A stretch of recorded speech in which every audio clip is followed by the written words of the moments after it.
Je m'appelle David Chamou, je suis le responsable de la billetterie. Comme je le disais, le site classé patrimoine mondial de l'UNESCO est composé de 36 villages, dont une population de 50 000 habitants et une superficie de 500 km².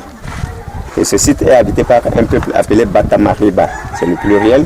Otamari, c'est le singulier qui veut dire les vrais maçons ou le vrai maçon. Otamari, Batamariba, Otamari.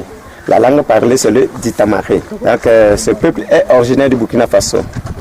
Pourquoi il a quitté le Burkina Faso à cause de la religion? Il est animiste, alors les autres descendants sont des musulmans. Les musulmans voulaient imposer ce peuple qui devienne musulman, comme eux n'étaient pas du tout d'accord, ça les a conduit à la guerre. Pour s'en débarrasser de cette guerre, le peuple Otamari a quitté le Burkina Faso au XIe siècle. En quittant le Burkina Faso, c'est un seul peuple, mais divisé en deux clans, le clan Batamariba et le clan Basobé, communément appelé aujourd'hui Somba Tamberno. Donc ils ont dû passer par le Bénin, arrivés côté Bénin, se sont installés là. Au XIIIe siècle, ils étaient devenus nombreux côté Bénin. Il n'y avait pas assez de place pour que chacun construise sa maison très loin de son voisin pour éviter des conflits à travers l'élevage et la plantation. Là, le clan Otamari a décidé de quitter le Bénin, suivant cette montagne que vous voyez derrière vous, appelée la chaîne de la Takora. Au pied de cette montagne, ça les a plu, il fallait qu'ils s'installent. Alors c'était juste une forêt, il y avait beaucoup de bêtes féroces. Ils avaient la peine d'habiter par terre, ils étaient obligés d'habiter dans les arbres pour se protéger contre les bêtes féroces. En saison pluvieuse, ils étaient dérangés par la pluie. Et Dieu a vu leur souffrance, il a fondé des maisons dans la montagne, sous des grottes, pour leur permettre de se réfugier à l'intérieur de ces grottes contre la pluie et contre les bêtes féroces. Au niveau de la montagne, il n'y avait pas assez de place, il a dû fonder des maisons sous des baobabs pour leur permettre de se réfugier à l'intérieur de ces troncs d'arbres contre la pluie et contre les bêtes féroces. C'est dans ces troncs d'arbres ou dans la grotte à la montagne qu'ils ont eu l'idée de construire les maisons que vous voyez devant vous, appelées les Sikiens, c'est le pluriel, Tachanta, c'est le singulier, qui veut dire la maison de protection ou les maisons de protection. C'est compte tenu de la prononciation, les visiteurs n'arrivent pas à appeler Tachenta, ils appellent ça Tata. Comme le cycle qui commence par Ta, ça finit par Ta. Sinon, le vrai nom, c'est Tachenta, qui veut dire une maison de protection. Lorsqu'ils ont eu l'idée de construire les Sikiens ou la Tachenta que vous voyez devant vous, chacun sortait dans le tronc d'arbre ou dans la grotte à la montagne, choisissait la direction qu'il veut, chacun mettait la flèche dans l'arc et tire. Là où la flèche tombe, c'est là où il doit construire sa maison. Pourquoi tirer la flèche? Il y a deux conditions. La première condition, c'est de donner la distance envers le voisin pour éviter les conflits.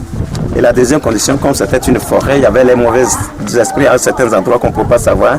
Maintenant, pour vérifier, voir s'il y a les mauvais esprits ou pas, juste après avoir fini de tirer la flèche, tu prends un caillou, un poulet, un couteau, tu vas vers la flèche, tu sors la flèche, tu poses ton caillou, tu prends le poulet, tu tues, tu verses juste le sang et les plumes. Tu repars avec le poulet pour consommer la viande. Le lendemain matin, tu reviendras vérifier, voir s'il y a toujours du sang et les plumes ou pas. S'il y a, ça veut dire qu'il n'y a pas de mauvais esprits à l'endroit. Tu peux construire ta maison. Mais s'il n'y a plus, ça veut dire que la pâte est mauvaise. Tu dois changer de lieu. Même s'il pleuvait, ça doit être collé comme vous le voyez sur les fétiches. Pour prouver que vraiment la pâte est bonne. Et si la pâte est bonne, pourquoi on se surnommait les Batamariba, qui veut dire les vrais maçons? Les maisons que vous voyez devant vous, nous les construisons sans mesure, sans niveau. C'est les yeux qui regardent les mains travail. Là, tu dois inviter toute la population du village. Les femmes viendront avec les bassines, les jeunes viendront avec des pioches, les dabas. Ils vont creuser la terre, les femmes vont puiser l'eau, malasse la terre et de l'eau, on pétrit.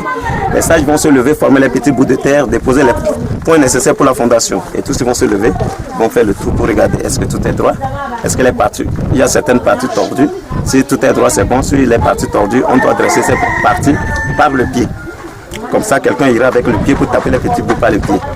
Et quand tout est droit, on forme les grosses boules, on joue ces petites boules, ça donne des murs, c'est la fondation. Ils boivent la bière du mil, le tchouk, ils partent. Le reste de la construction, ça n'occupe pas les membres de la famille. Vous allez voir, il y a le pépissage. Ça, c'est la fondation. Et voilà, la première couche, la deuxième couche au fur et à mesure. Pourquoi? Parce qu'on fait une couche par jour. Comme ça, avec la terre et de l'eau. Si on construisait un peu plus haut, ça va se détruire. Donc on fait une moyenne couche, on laisse sécher le lendemain, on entame sur une couche. Et quand les murs montent, ça dépendra de toi, la hauteur que tu voudras. La construction est terminée, il faut aller dans la forêt, dans la montagne pour couper des bois, les fourches, les traverses pour pouvoir faire la dalle. Quand on sera à l'intérieur, vous verrez.